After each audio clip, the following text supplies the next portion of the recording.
Italy પાસે 2 boat ડૂબી 11 શરણાર્થીઓના મોત, 26 બાળકો સહિત 64 ગુમ. આમાં ઘણા ખરા પાકિસ્તાન અને અફઘાનિસ્તાનના નાગરિક હતા. સોમવારે ઇટલીના દરિયાકાંઠે 2 બોટ ડૂબી જતા 11 લોકોના મોત થયા હતા અને 64 હજુ પણ લાપતા છે. જર્મનીની ચેરિટી સંસ્થા રેસ્ક્યુ શિપે જણાવ્યું કે તેઓ લેમ્પેડુસા ટાપુ નજીક 51 લોકોને બચાવ્યા. આ સમય દરમિયાન તેઓએ લાકડાની બોટના નીચલા ડેકમાંથી 10 મૃતદેહો બહાર કાઢ્યા. બચાવેલા લોકોને ઇટાલિયન કોસ્ટગાર્ડને સોંપવામાં આવ્યા હતા. બોટ લિબિયાથી રવાના થઈ હતી. તેમાં સિરિયા, ઇજિપ્ત, બાંગ્લાદેશ અને પાકિસ્તાનના શરણાર્થીઓ હાજર હતા.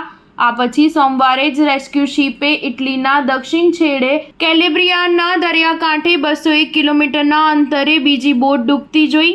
8 દિવસ પહેલા તુર્કીથી નીકળેલી આ બોટમાં આગ લાગી હતી. ત્યારબાદ તે પલટી ગઈ હતી. ઇટલીના કોસ્ટગાર્ડે કહ્યું કે તેઓ EU બોર્ડર એજન્સી ફ્રન્ટેક્સની મદદથી ગુમ થયેલા લોકોને શોધવાનો પ્રયાસ કરી રહ્યા છે. એને કહ્યું કે બીજી બોટમાં બેઠેલા શરણાર્થીઓ ઈરાન, સિરિયા અને ઈરાકના હતા. મૃતકોમાં અફઘાનિસ્તાનનો એક પરિવાર પણ સામેલ છે. કોસ્ટગાર્ડે જણાવ્યું હતું કે જ્યારે તે ડૂબી રહ્યો હતો ત્યારે ત્યાંથી પસાર થતા કેટલાક જહાજોએ તેને મદદ પણ કરી ન હતી.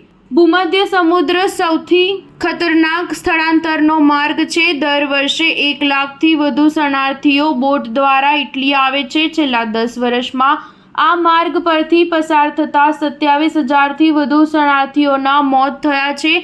તેમને બચાવવા માટે ઇટલીની સરકારે મેર નોસ્ટ્રમ નામનું ઓપરેશન પણ શરૂ કર્યું હતું. તેનો હેતુ ભૂમધ્ય સમુદ્રમાં ફસાયેલા લોકોને બચાવવાનો હતો. આના દ્વારા ઇટાલિયન સરકારે અત્યાર સુધીમાં હજારો લોકોના જીવ બચાવ્યા છે. બોટમાં 260 લોકો સવાર હતા, જેમાંથી મોટાભાગના ઇથોપિયા અને સોમાલિયાના હતા.